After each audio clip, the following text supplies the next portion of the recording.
श्री कृष्णा। राधे राधे दोस्तों, मीना कथा पर आप लोग का स्वागत हो। दोस्तों, ये ब्लॉग मेरा बहुत 2024 का बना हुआ है, लेकिन कुछ वीडियो डाल करके हम छोड़ दिए हैं। आज एक वीडियो डालने जा रहे हैं जिसमें भगवान की कथा कहने जा रहे हैं। आप लोग पूरा कथा मन से सुनने का कोशिश कीजिए। भोलेनाथ का ये सावन महीना का कथा है। किस तरह माता जी सुनी थी कथा बीच में सुनते सुनते अमरनाथ में और सो गई थी, इसलिए कथा पूरा नहीं हो सका था भोलेनाथ का। क्या कि 7 दिन का कथा था, माता जी 3 दिन में सो गई थी। आज हम आप लोग को पूरा कथा सुनाने जा रहे हैं। अगर मेरा कथा अच्छा लगे आप लोग लाइक भी कीजिए, सब्सक्राइब कीजिए, शेयर कर दीजिएगा, कमेंट भी कीजिएगा। क्या कि अभी दीदी आपकी बहुत तबीयत ख़राब है तो आप लोग देख रहे होंगे, और मेरा बहुत दिन से वीडियो बंद है चैनल। आज हम चलाने जा रहे हैं। तबीयत तो ठीक नहीं है, लेकिन एक कथा से शुरुआत करने जा रहे हैं जिससे कि आप लोग का मन भी बहले और लिखिएगा कि दीदी कथा अच्छा लगा। भोलेनाथ तो हम लोग को कहाँ से कहाँ पहुँचा दिए हैं।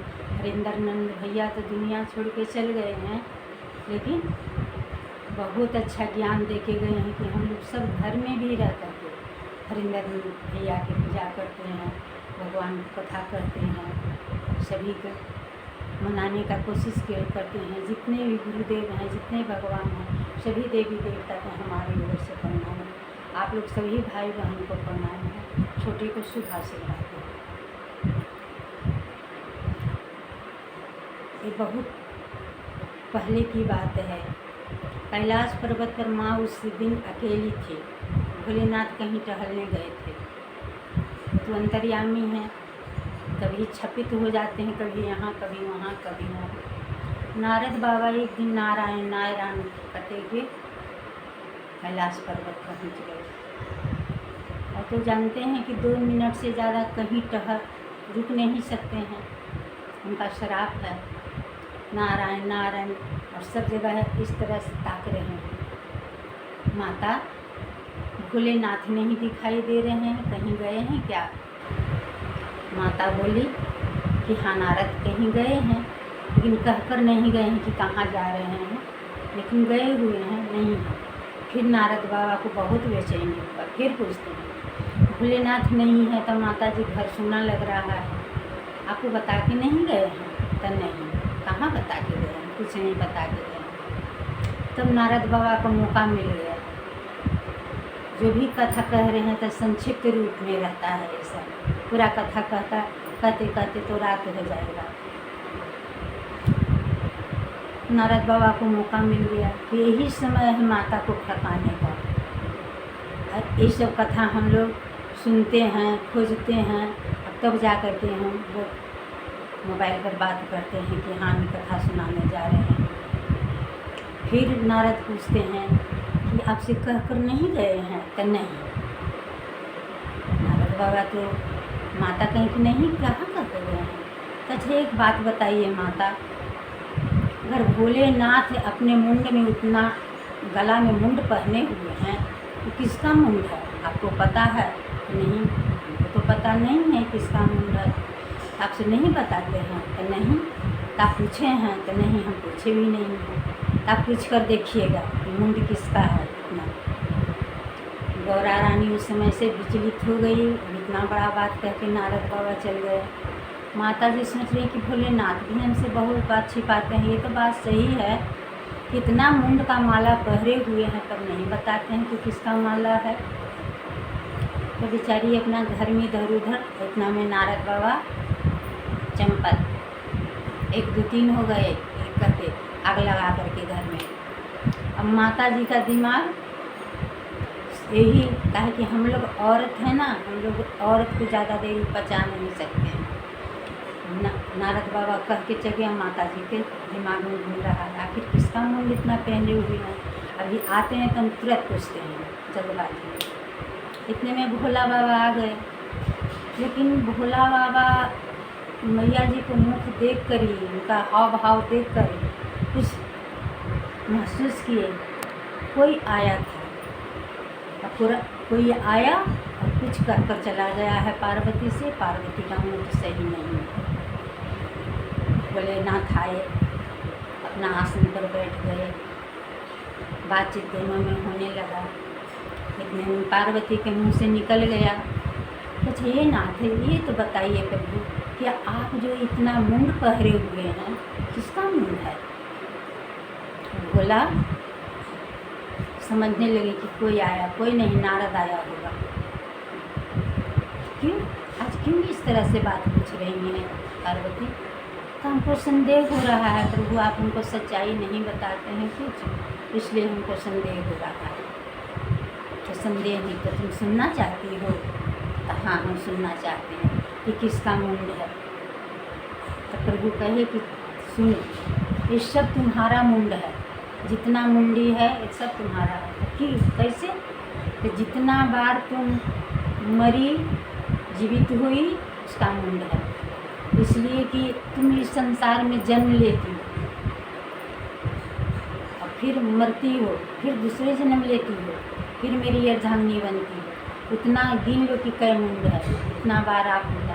तो आपका एक भी मुंड नहीं है? भोलेनाथ बोले कि नहीं, मेरा एक मुंड नहीं है, इसलिए कि मैं कभी मरता नहीं और कभी जीता नहीं। मैं ओंकार हूँ, मैं एक बिंदु हूँ जहाँ पर आकर के टिक गया। मेरा न जन्म होता है न मरण होता है। ये आपका। पार्वती मैया कहने लगे कि प्रभु, हम आपसे कथा सुनना चाहते हैं, अमर कथा, अमर कहानी सुनना चाहते हैं। भगवान बोले कि नहीं पार्वती, आप अमर कथा नहीं सुन सकती हैं, वो 7 दिन का कथा है और 7 दिन आपको जागना पड़ेगा, 1 मिनट भी पलक नहीं झपकाना है। तो हम कैसे? तो नहीं प्रभु, हम जागेंगे। तो हम विश्वास कैसे करें कि आप जागिएगा? तो हुंकारी भरना। आज के बच्चे को भी जब दादी नानी कहानी सुनाती थी ना, तो बच्चा लोग तो हुंकारी भरती थी बच्चे लोग। तब जान जाता था कि नहीं, अभी मेरा बच्चा सो नहीं रहा है, जाग रहा है। तो वही अमरनाथ के गुफा में खोजते खोजते पहुँचे हैं, खोजते खोजते अमरनाथ के गुफा में पहुँचे हैं और वहाँ बैठे हैं। एक शिला पर प्रभु बैठ गए और दूसरे आगे में शिला पर मैया को बैठाए, कभी वहीं बैठे और वहीं नंदी से बोले कि पूरा गुफा के साफ कर दो, जिसमें कि एक भी चिड़िया, कीड़े, पतंग कुछ नहीं होना चाहिए, जो कि अमर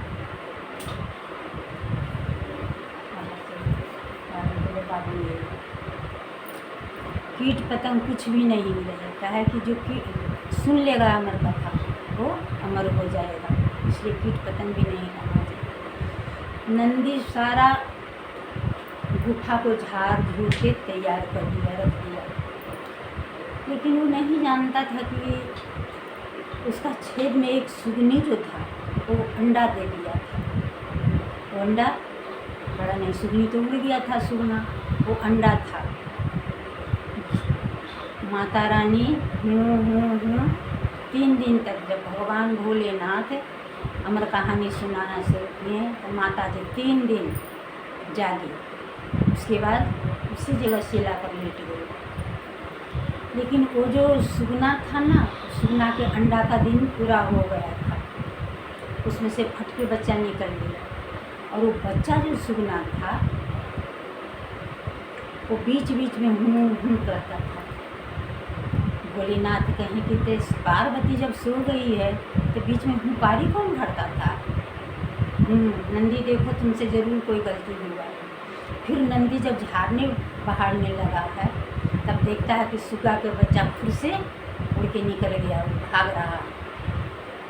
इतने में भगवान अपना त्रिशूल भेजे हैं भोलेनाथ, कहे कि उनका इसको त्रिशूल से बचना नहीं चाहिए, और सुगना उड़ते उड़ते अपना जान बचा के भाग रहा है।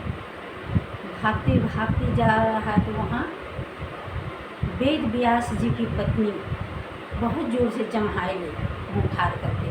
तो सुगना इतना छोटा बन के उनके पेट के अंदर घुस गया और घुसने के बाद उसी में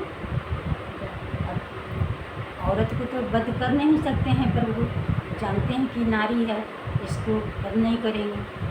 और सुगना कोई मामूली सुगना नहीं था, वेद व्यास के पत्नी गर्भवती थी, उन्हीं के गर्भ में वो पलने लगा और उसी का आकार लिया और उसी से सुखदेव जी पैदा हुए थे। लेकिन हमेशा भगवान से कहते थे कि हमको जन्म नहीं दीजिएगा, हम जन्म मरण से मुक्ति चाहते हैं। कोई परिवार मेरा नहीं कहे कि मेरा बेटा है, मेरा बेटा है, हम इसको मेरा संतान समझ रहा है, ऐसा नहीं। तब हम निकले।